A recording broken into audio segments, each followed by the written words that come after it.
Today we are talking about the 5 things I wish I knew before getting into wildland firefighting. I also have some very exciting news of the release of the Advice from Seasoned Wildland Firefighters ebook, which we'll talk about later in the video. Hey there, welcome back to my channel. If you're new here, hi, I'm Ronnie Ocampo. I'm a former wildland firefighter. On this channel, we talk all things wildland firefighting, from health and fitness, fire education, mental health, everything in between. If you're interested in wildland firefighting, I highly suggest you subscribe, hit that notification bell so you guys know when I upload. Like I said, it is the release of the Advice from Seasoned Wildland Firefighters ebook tomorrow. So you can pre-order the ebook today. I am so excited. I will talk more about that down the line, but we're going to go ahead and get into my 5 things I wish I knew before getting into wildland firefighting. Number 1, I was not going to be a part of the boys club. And as much as I don't care, because I didn't really try either. I was the only female on my crew. The guys, they had their own thing. They liked hanging out after work. And I was like, bro, I've had enough of the 3 of you. I want to go home to my boyfriend and just chill with him. I'm sure they had a group chat and I was definitely not on it because they would go do wild, crazy stuff after work and I was never invited. But also I kind of made it known no guys, I don't want to hang out. Just know that you actually have to try. If you want to be a part of the boys club, you totally can. It just wasn't going to happen for me. And that's okay. The next thing is not a positive one, but you being a firefighter and your significant other not being a firefighter, it makes it a great opportunity for them to cheat on you. Now, do you remember in the first one where I was like, oh, I'd like to go home and hang out with my boyfriend? Yeah, that's the one that cheated on me many times throughout that summer. Actually, probably multiple summers because I was naive and dumb and really tried to make it work.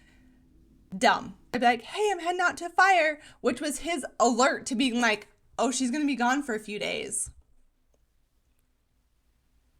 I look back at it and I'm so mad at myself. But you know what? I was young, I was dumb, I was naive. It's fine. It's fine. So glad that didn't work out. If you have a significant other that is actually faithful and truthful and you can count on that person, not everyone is a sleazebag, you know what I'm saying?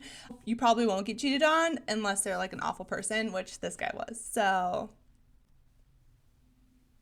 anyways, the next thing I wish I would have known was the amount of cursing that I was going to be doing up here in my brain.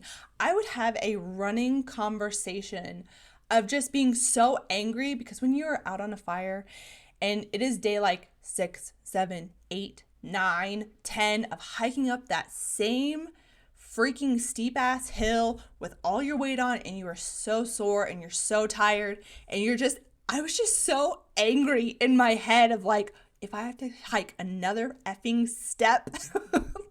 But of course I had to because there's 5 or 6 guys ahead of me and I'm I have to keep up. I have to keep going. I can't be the weakest link. And then that would make me angry. But of course, once you get up there, everything is fine. Everything's good. You're actually working and doing stuff. But it was just that stupid hike of doing the same thing every single day. And your legs are on fire. I wish I would have known how angry it was going to make me. But then it was totally worth it. You know what I'm saying? It was worth the hike. But during that moment, I was not happy. I was not a happy camper. So if you're the only one who thinks you have that running commentary in your mind, you're not. Because come to find out, the guys were thinking the exact same thing too. Maybe not all of them, but at least some of them. And they voiced it and I was oh, thank goodness I am not the only one.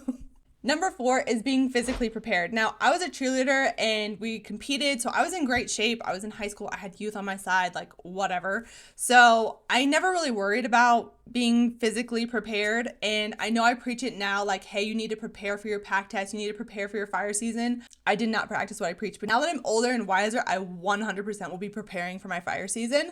But I wish I would have known that I was going to have to work out 2 or 3 times harder than my counterparts. So the guys on my crew, they were just fit, you know what I'm saying? And I didn't want to be the weak link. I didn't want to be the one that was holding them back, right? My routine was that I would get up and I would work out before work. I would get to work. We would have to PT together, which just consisted of them typically going and playing flag football or football. And then I would go run because I was I just need to be able to work out. Of course, when you're out on the fire, you're it's physically demanding. So that was another workout. But I just wish that I would have known that I was going to have to like double up my workouts compared to the guy next to me. And they wouldn't eat, they would just eat like super shitty and not really work out. And I'm over here busting my ass just trying to keep up with them. So did it bug me? No, not at all. Like it was just, I just did it and it was fine. I never even like, it wasn't anything that upset me. I just knew that I had to work out extra hard just to somewhat keep up with the guy next to me. And then the fifth one is the need for flexibility. A fire can happen at any time. So say you've been working all day long, you've been waiting for a fire call all day long, and now it's like 4 o'clock and you're like, bro, I'm ready to go home and get some food because I'm so bored. And then you're on your way home and then you get a fire call. So you have to go back to the station and go out to a fire. So then you're working a fire all night longer until it's done or whatever. Or you can get a call in the middle of the night. I remember getting a call at 2 a.m. of like, hey, you need to be here in like 15 minutes.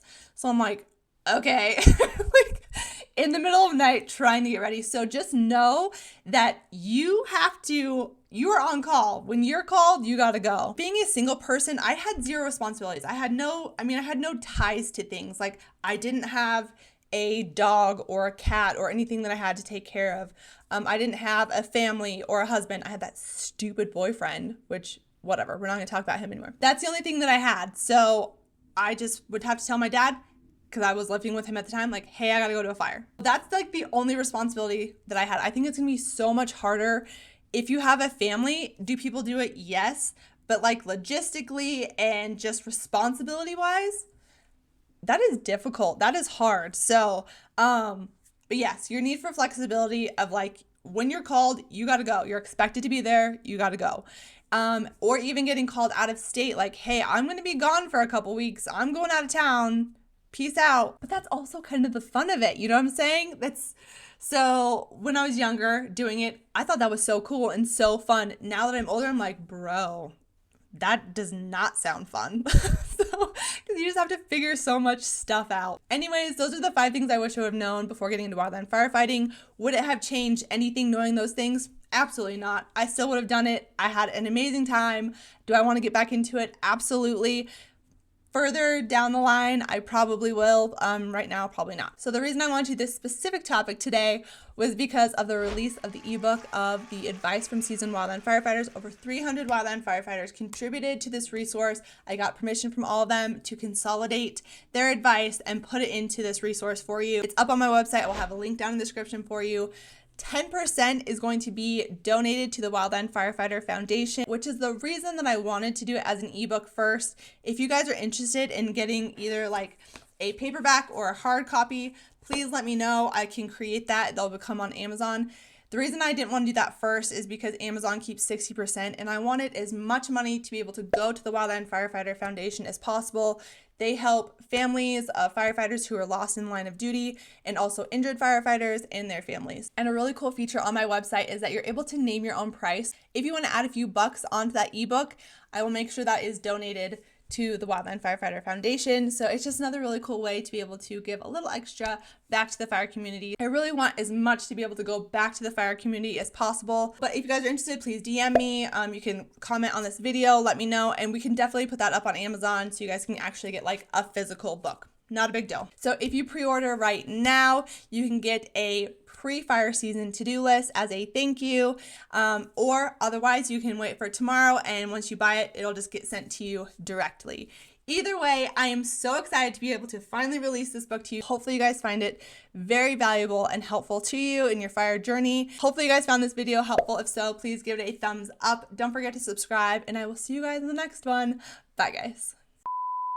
They had to have had like an email, not an email chain. That's really old school. Like a text chain, a text group, a group chat. Oh my gosh. I'm old. Okay.